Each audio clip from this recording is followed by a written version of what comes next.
Alright guys, we're back. So we're going to cut off on the 550 build just for the day. We're going to go ahead and work on this Turbo 1200. So the bike actually runs beautifully. It runs fine, but I noticed that when I turn the key on and I let the bike idle, or even just let the bike cycle its fuel pump, the carbs start to drip gas. It's very hard to see. You can see that drop. Looks to the alternator. So it's got a little bit of a gas leak, and I don't like that. So looks like I'm tearing it apart again. I thought I had it all squared away and all fine, but it's all right.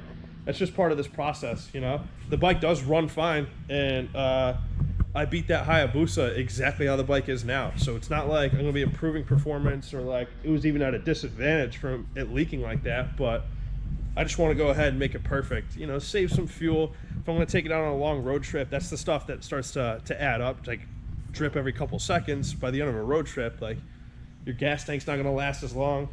All your engine paint's just gonna be peeled off from the gas just dripping on it. So I want to avoid that, and we're gonna go ahead and do that now. It also has a leak by the Scavenge pump for the turbo down here. I think it's the pump itself. I really think the pump body is actually cracked, but I'm not sure. So I'm gonna look into that a little bit as well and just see what we can come up with. So yeah, I'm gonna start digging into it now, and I'm gonna take you guys through the process and just kind of show you all the things that are built into this turbo bike, or things I had to add, things I had to do, what makes it different than just a regular bike. So yeah, let's dig into it. See you guys in a second. Let's get to it.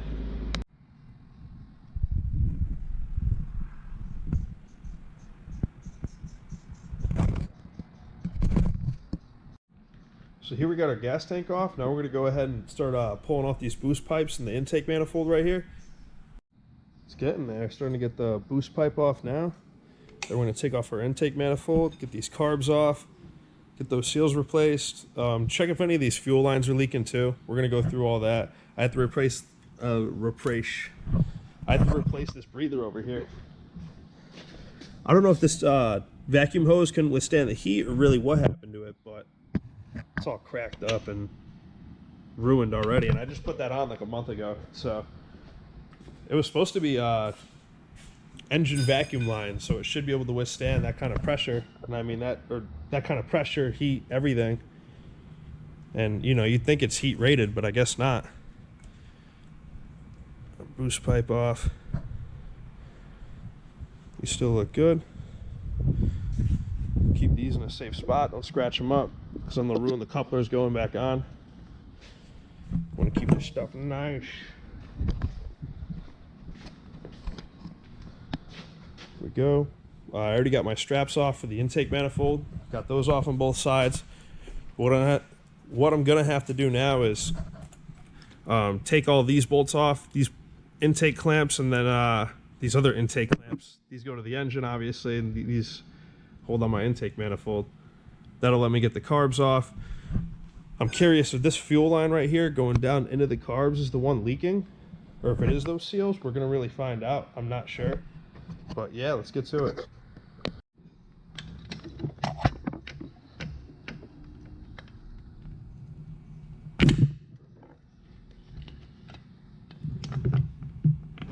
Here we go.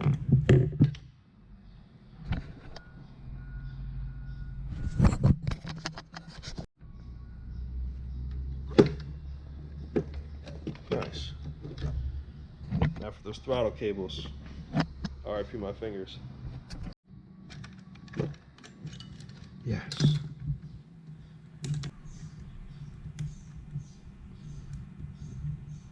Come on.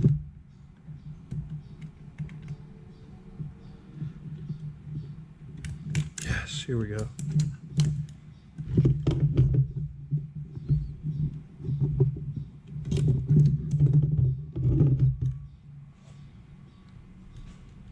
Good stuff. Got the carbs out.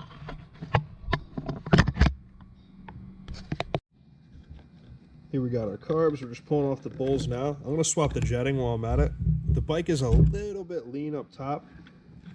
It was pushing high 11s to 12.0. Unfortunately, I only have a jet that's too big, so we're gonna have to run that for now. What I have in the bike right now is a 130. What I wish I had was a 130.25, but all I have is a 135. I know the 130.25 would have been perfect, but unfortunately when I ordered them, that was the only jet they had missing. They had every other jet but a 130.25. I don't know if it's common or that's the setup to run, but I was told to try to run 120s in these when I first got it. 120 main jets. But it was way too lean. Even with genuine Mikuni jets.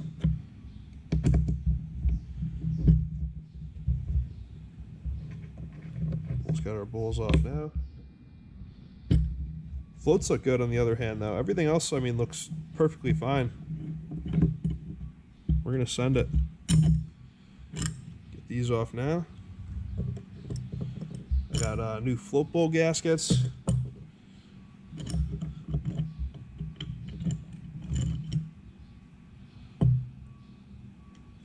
Nice. I'll go get the new jets out. Just got our old new jets out. I have them in the 130 bag because actually I ran these 135s before. I ran them on my previous motor, which actually had a little bit less compression, and it was a hair lean up top, but truthfully, I was still working out jetting down low, and it was really, really rich down low due to my my needle settings. But we'll see how it runs with this new motor. I'm not sure. It should be around low 11s, I'm hoping, 11.2. 11.2 would be perfect, so I'll keep you guys updated on the results, though. We're going to try this out once we finish it up. Yeah, got all the new jets in there. Let's get these bowls back on. Get to it.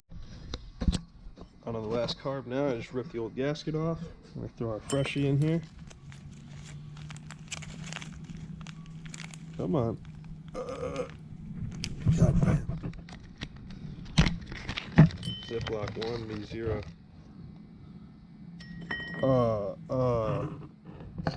Cut the clip. Throw our freshie in there.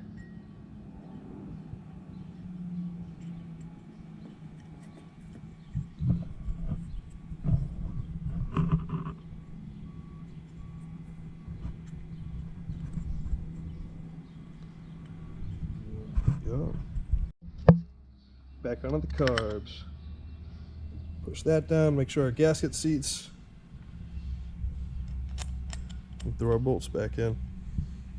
Got our 4mm.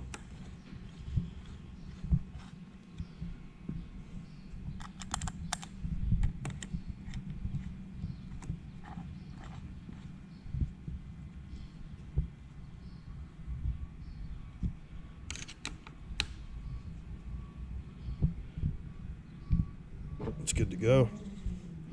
All there is to it. Now for the challenging part, we're going to go ahead and replace this fuel T. So you can kind of see the gaskets pulled off of the T right here. Actually, it's really hard to see.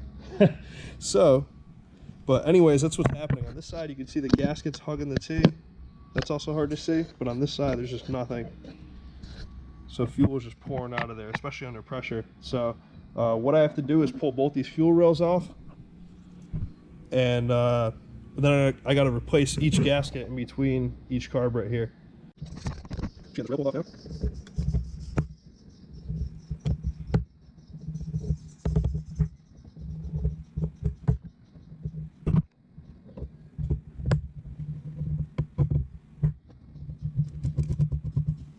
Here we go. One off, one to go.